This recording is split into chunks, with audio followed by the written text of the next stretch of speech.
Maren smelled the smoke before he saw it.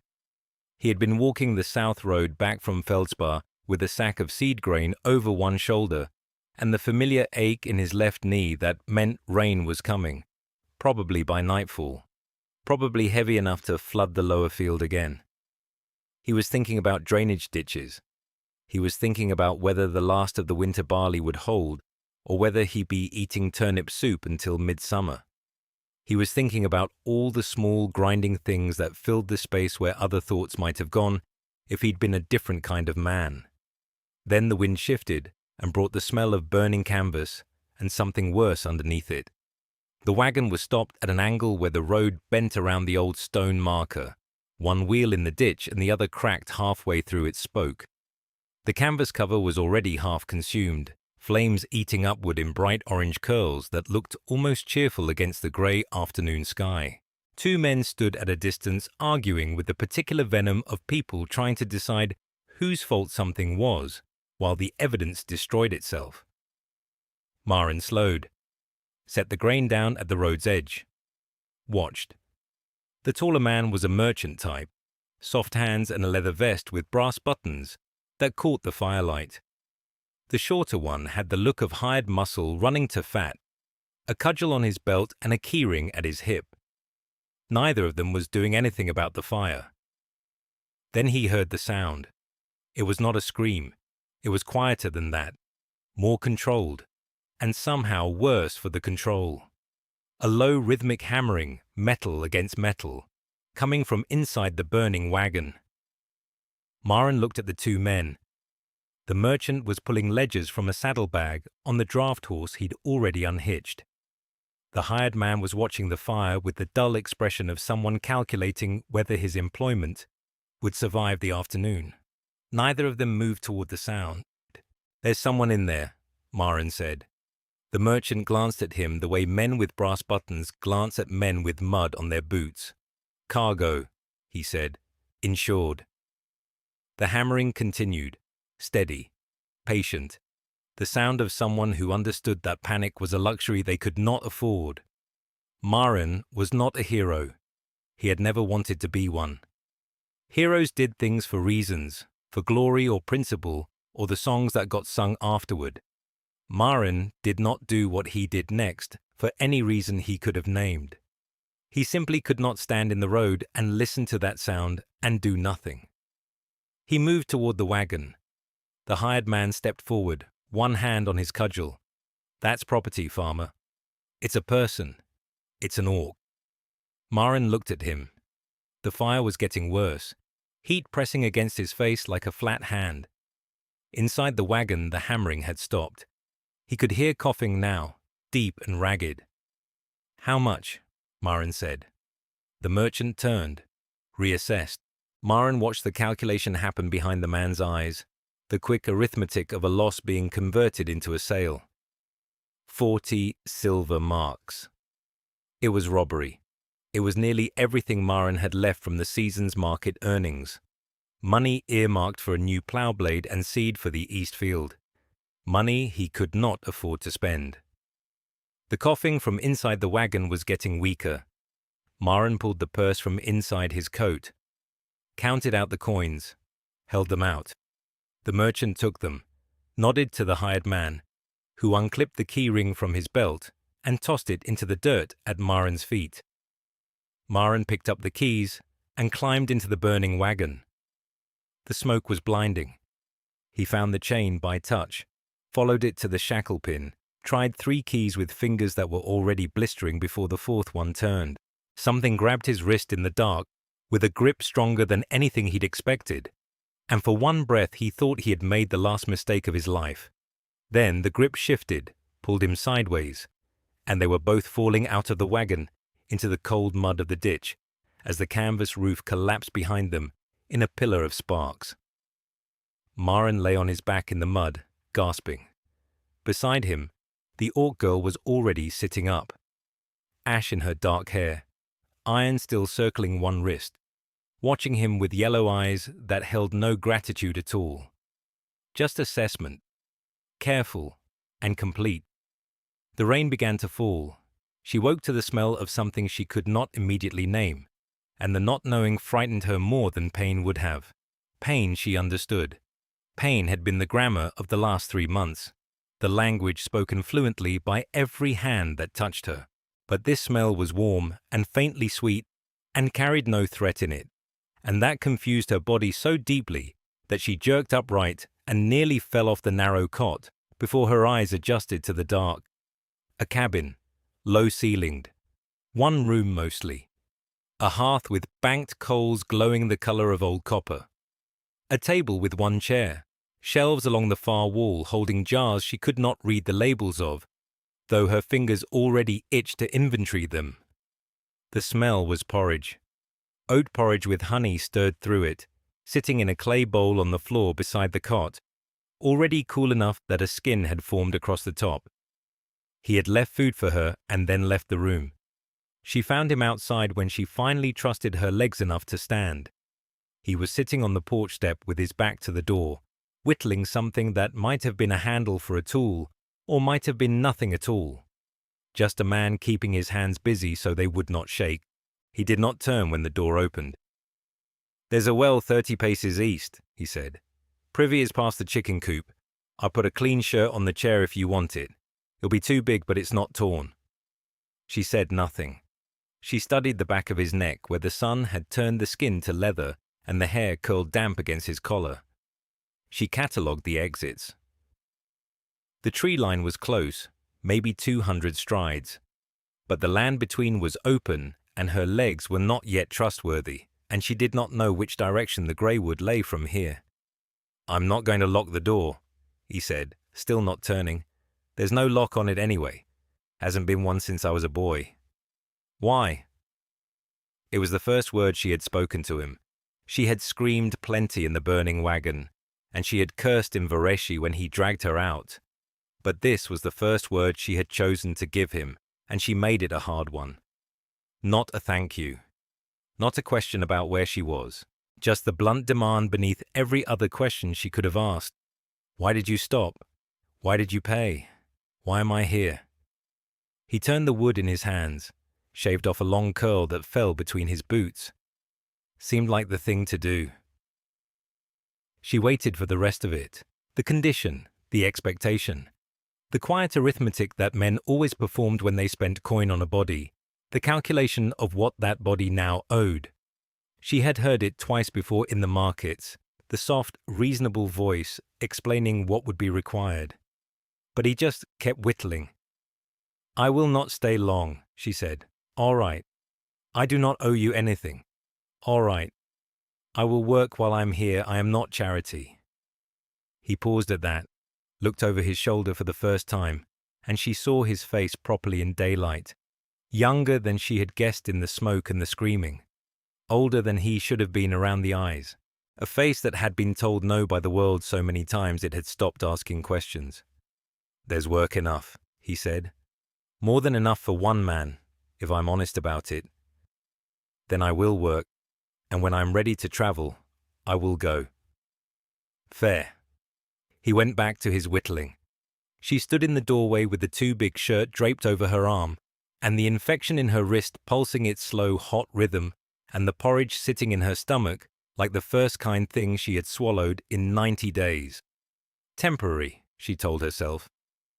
She said it again that night when she cleaned her wound with water she had boiled herself on his hearth, using herbs she had found growing half wild along his fence line. Temporary. The word tasted less certain each time. The first morning she worked without being asked, Maren almost said something. He caught himself the way you catch a cup at the edge of a table.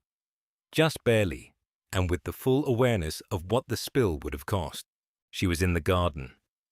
Or what had been a garden 3 seasons back, before he'd let it go to thistle and sour grass, because there were only so many hours in a day, and only so many things one man with a bad leg could keep alive. He'd chosen the wheat field. He'd chosen the goats. The garden had lost. Now Draka was on her knees in it, her right hand pulling weeds with a methodical violence that suggested she was imagining each one was something else entirely. Her left hand, the one missing the 2 fingers, braced against the soil for balance. She had wrapped the wrist with a poultice she'd made from things she found in his root cellar: yarrow and sheep's tallow, and something else that smelled like turned earth after rain. She had not asked permission to use his supplies. She had not explained what she was doing. He had watched from the doorway and said nothing, because saying something would have meant admitting he'd been watching. That was 3 days ago. The wrist looked better. The garden looked like someone had gone to war with it and was winning. By the 4th day, she had cleared the entire south bed and was turning the soil with a rusted hand rake she'd found in the barn. Maren left a pair of work gloves on the fence post. When he came back from the wheat field at midday, the gloves were on the post where he'd left them, and the south bed was planted with something he didn't recognize. He stood there looking at the neat rows of disturbed earth, the careful spacing, the small stones she'd placed at the end of each row like markers. It was precise work, knowledgeable work, the kind of planting that came from someone who understood soil the way he understood grain, not from books, but from hands and years and failure. He left the gloves on the post again the next morning. They stayed there. He stopped leaving them. They still did not speak much. What passed between them were the negotiations of shared space, the careful choreography of two people learning where the other one moved so they could move somewhere else. She kept to the garden and the area behind the barn, where she'd found a patch of wild comfrey and was cultivating it with the focus of a general fortifying a position. He kept to the fields and the house, and tried not to notice that the root cellar was slowly being reorganized by someone who actually understood what the things in it were for. She ate what he ate at the same table, at the same time. This was her doing, not his. The first night he had set her portion on the far counter, unsure of the etiquette of a situation that had no etiquette, and she had picked it up and sat down across from him and eaten without looking at him. It was not companionship. It was a statement. She would not eat standing. She would not eat apart. She would not perform the geometry of lesser than in his house or anyone else's. He understood. He set 2 places after that. On the 6th day, he came in from the field and found a small clay pot on the windowsill above the basin. Something green was growing in it. He didn't know what it was. He didn't ask. But that night, after she had gone to the barn, she slept in the barn. Another thing she had decided without discussion. Another boundary drawn with the quiet authority of someone rebuilding the architecture of her own autonomy. He stood at the window and looked at the small green thing in its pot of scavenged soil, and he thought that it had been a very long time since anything new had grown in this house. He left it in the light, where it would get the morning sun. She found the rosemary on the 6th day. It was wild, half strangled by bindweed along the south fence line, but alive. Draka crouched beside it and pressed her thumb against the stem until the oil broke through, and she held it beneath her nose and breathed, and for 3 seconds she was not in Veldrath's reach at all.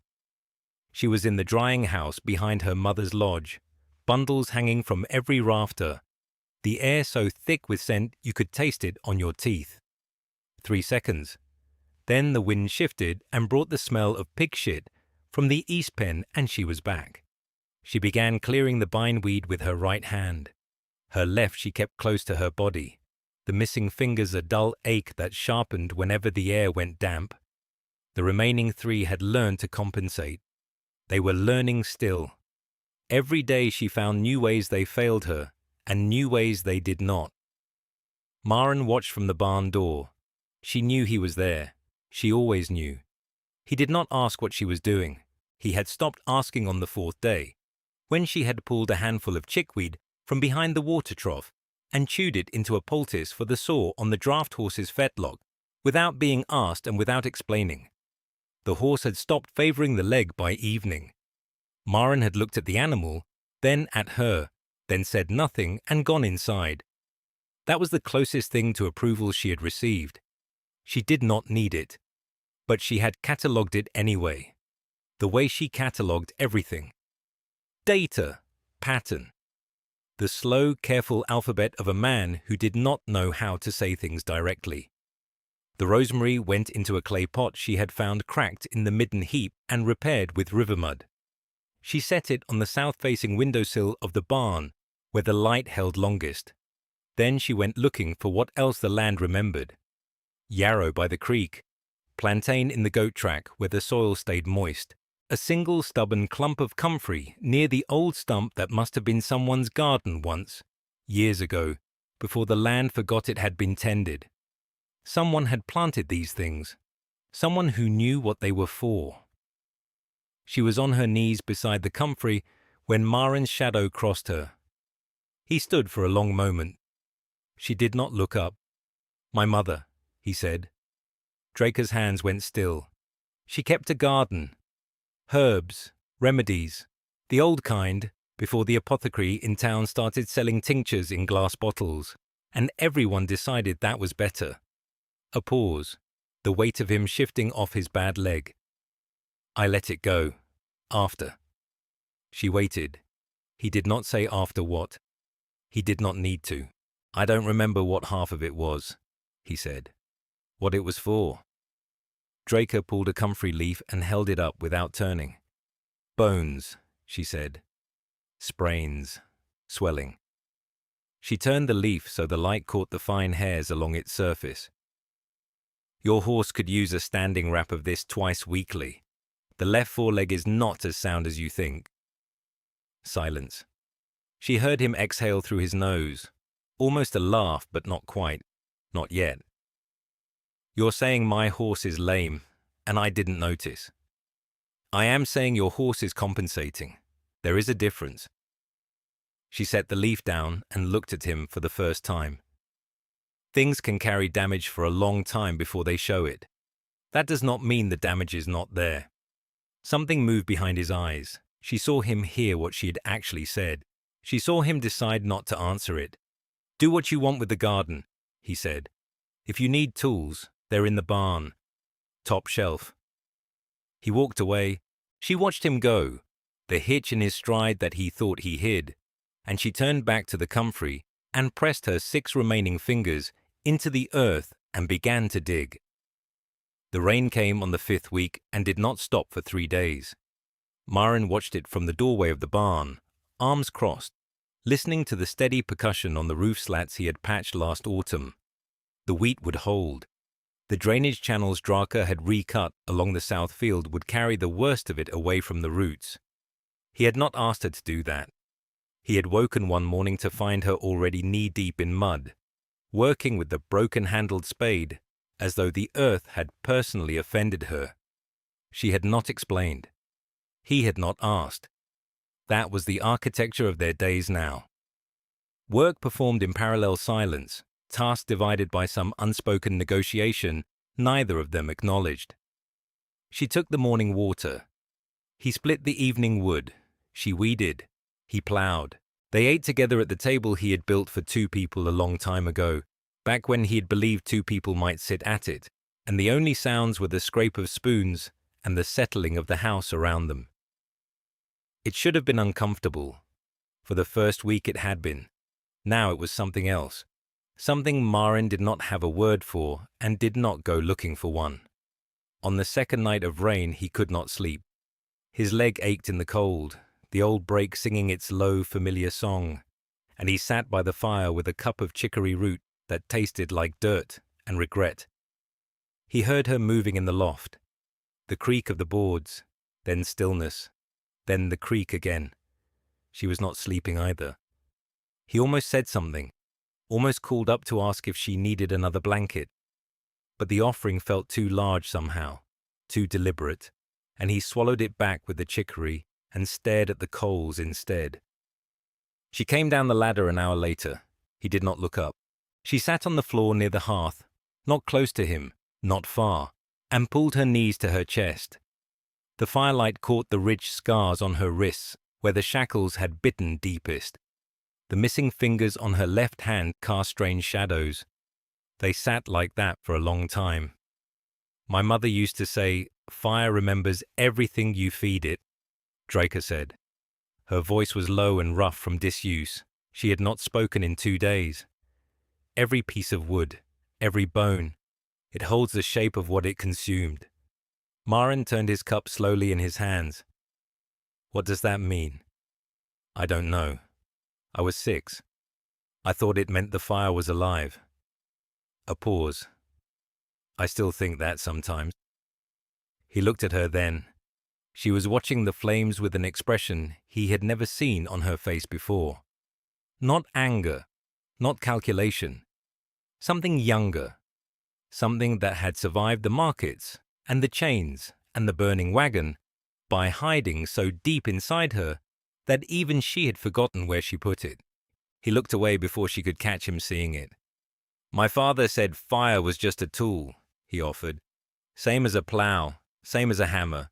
Only dangerous if you're stupid with it. Your father sounds like he was practical. He was. Killed him eventually. Draker made a sound that might have been a laugh. Short and dry and surprised out of her, like a bird startled from a hedge. She looked at him and he looked at her, and for one breath, the silence between them was not architecture. It was not negotiation. It was just two people sitting by a fire in the rain, and the distance between them was only distance, and distance was a thing that could be crossed. Neither of them crossed it, but neither of them moved away.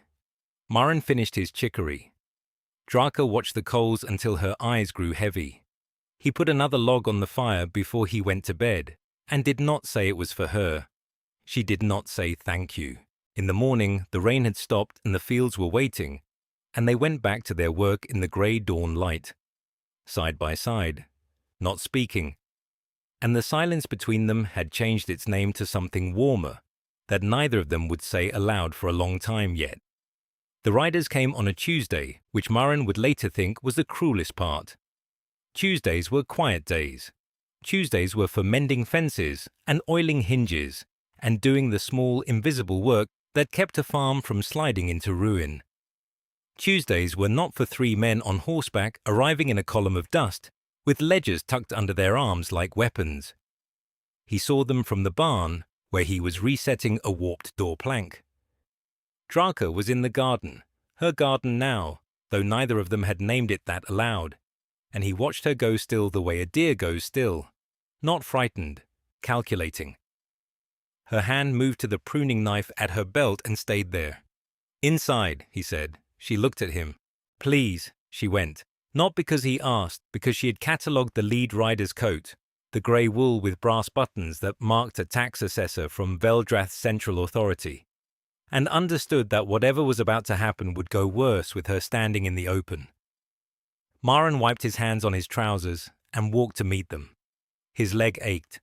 It always ached when trouble came, as though the old brake had developed its own instinct for self-preservation. The lead rider was a man named Torben Gall. Maren knew him. Everyone in the Reach knew him. He was the kind of man who smiled while he counted your livestock and kept smiling while he explained why you owed more than you'd thought. He had a clerk with him, young, nervous, ink-stained, and a third man who was not a clerk at all. The third man had a short sword on his hip and the particular emptiness behind the eyes that said he had used it on things softer than wood. Maren Ashveld, Torben said from the saddle, not dismounting. A choice, a reminder of who was higher. Overdue visit, my apologies. Torben. Tax assessment, you know how it is. The Crown wants its share, the province wants its share, and somehow the numbers never quite add up the way a man hopes they will. He smiled. It was a terrible smile. Mind if we have a look around? They looked around. Maren stood with his arms at his sides and let them look, because there was no version of this where he didn't. The clerk scratched figures into his ledger. Torben made approving sounds at the new fence posts, the repaired barn, the garden that had not existed during his last visit 2 years ago. You've been busy, Torben said. Productive season. Fair one. More than fair, I'd say. That's orc root in your garden. Greywood cultivar. Fetches good coin at market. He turned in the saddle and looked at Maren with the smile still fixed in place. You develop a sudden interest in herbalism, Ashveld, or have you got help? The silence lasted 3 heartbeats. I manage. Torben pulled a folded paper from inside his coat. Your father's debt, the original lien, still outstanding. Interest has been accruing, as interest does. I have the current figure here if you'd like to see it." Maren did not want to see it. Torben unfolded the paper anyway and read the number aloud. The clerk wrote it down as though it needed to exist twice to be real. It was more than the farm was worth. It had always been more than the farm was worth. That was the design. "I can give you until first frost," Torben said. "The Crown is generous." The Crown has never set foot in the Reach. Torben's smile thinned but did not disappear. "First frost, Ashveld." He gathered his reins. "And if you do have help, the kind that might complicate an already complicated tax situation, I'd encourage you to make that help official. Registered. The paperwork for an indentured labor contract is very straightforward. I can even provide the forms." They rode out the way they come. Maren stood in the yard until the dust settled, and the sound of hooves faded into the ordinary silence of a Tuesday afternoon. When he turned around, Draker was standing in the barn doorway. She had heard everything. He could see it in the set of her jaw, in the white-knuckle grip on the pruning knife. In the fury she held so carefully it looked almost like stillness. She said nothing. He said nothing. There was nothing yet to say that wouldn't crack something open between them that neither was ready to mend. The smoke rose from the kiln in a clean column, white against the grey morning, and Draker watched it with the kind of satisfaction that lived in the chest rather than the face. She had built the thing herself over the course of 4 days, using river clay and fieldstone, and a design she carried in her memory, from the drying huts of Clanvoreth.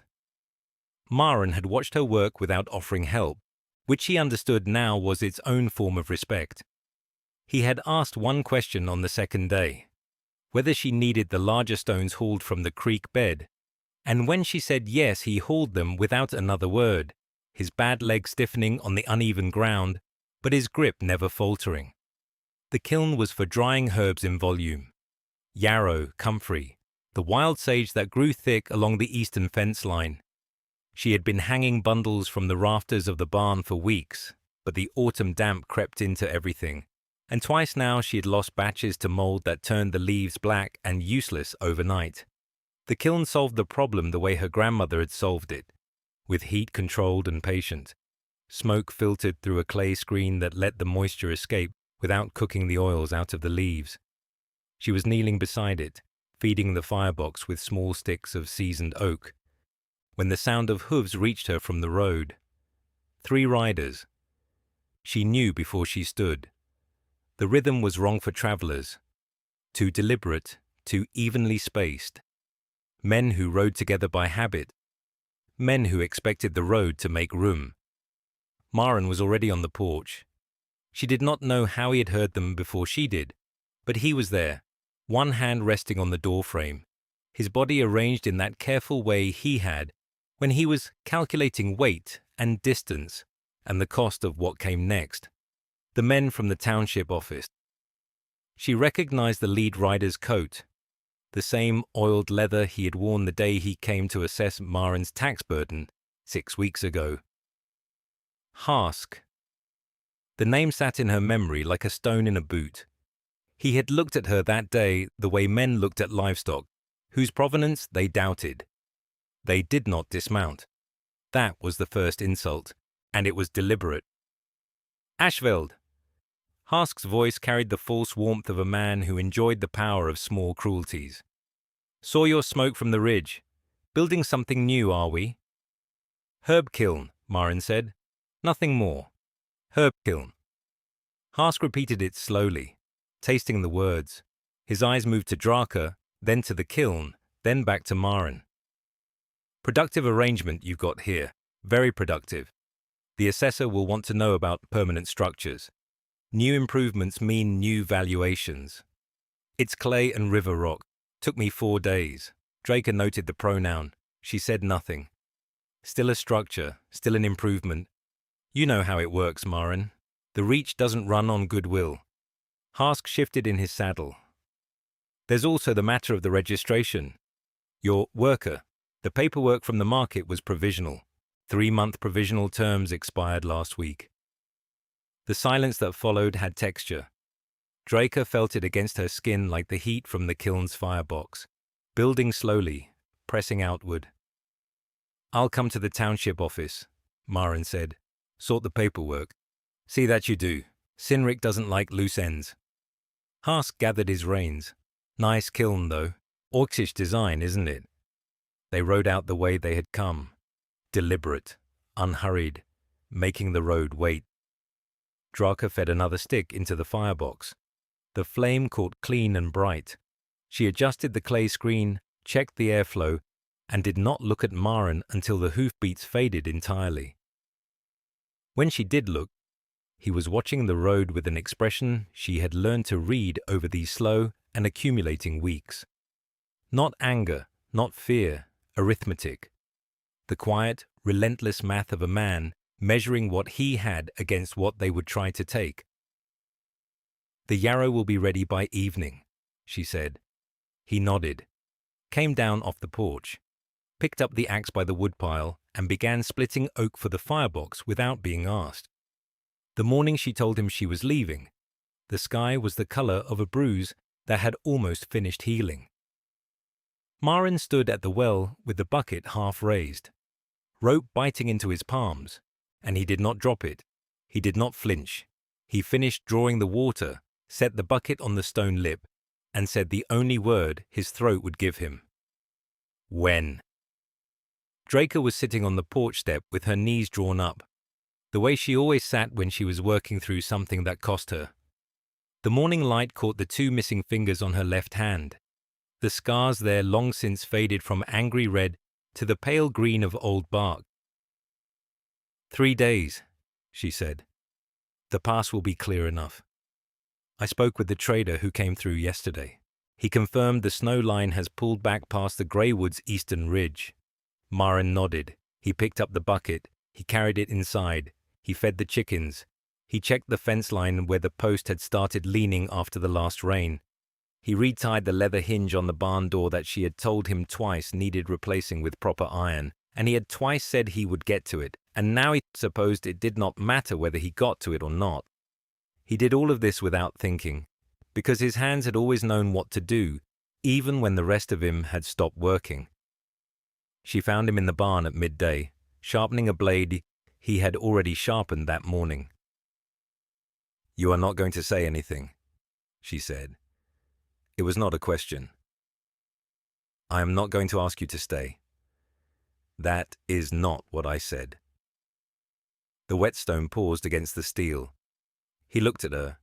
She was leaning in the doorway, with her arms crossed, and the expression on her face was the one he had learned to read over these long months, the one that meant she was furious and frightened in equal measure, and would die before admitting to either.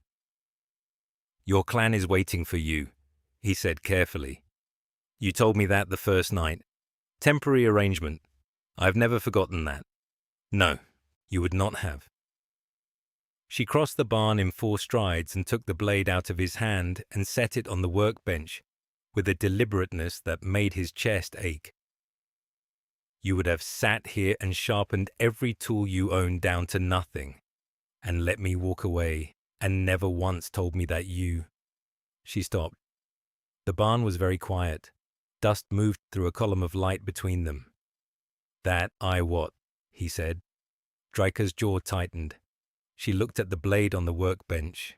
She looked at his hands, still holding the shape of the handle. She looked at him the way she had looked at the soil that first week, reading what was buried beneath the surface, deciding whether it was worth the labor of digging. "My clan needs to know I am alive," she said, and her voice was rough in a way that had nothing to do with anger. "I owe them that. I owe myself that. Yes. It is a 3-month journey through territory that would prefer me dead. Yes. A person could use company on a walk like that. Someone who knows how to keep his mouth shut and his hands busy, and who does not ask stupid questions about what he already knows." The dust kept moving. The light kept falling. Maren looked at this woman who had come to him in chains and ash and had rebuilt his fences and his hearth and the walls of his chest that he had thought were permanent. He thought about his father's farm, the debt that was finally paid, the soil that would keep whether he was standing on it or not. He thought about what it meant to be the kind of man things leave, and whether a man could decide to stop being that, and whether deciding looked something like picking up your feet and walking. "I will need better boots," he said. Draker's mouth twitched. Just barely. Just enough. "Yes," she said. "You will."